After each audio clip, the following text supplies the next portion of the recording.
balap liar tersebut. Jadi kami serempet dia, berhentilah dia, kita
terkait penangkapan motor yang diduga balap liar ini ditangkap di daerah mana, Komandan?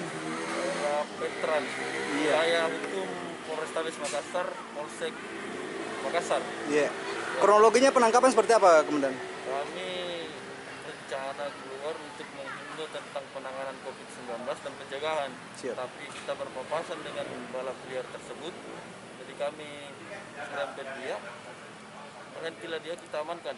Oke, siap. Serahkan ke wilayah Polsek Makassar. Ada berapa unit yang diamankan, Komandan?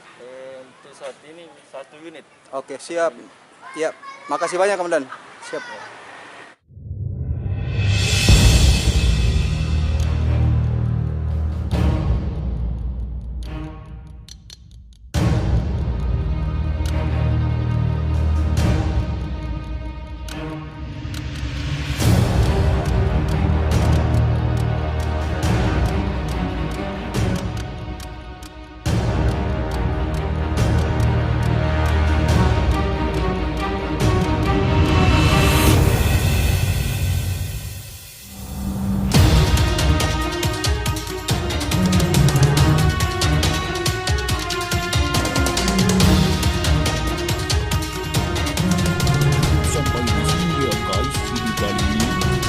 Sampai jumpa di video selanjutnya.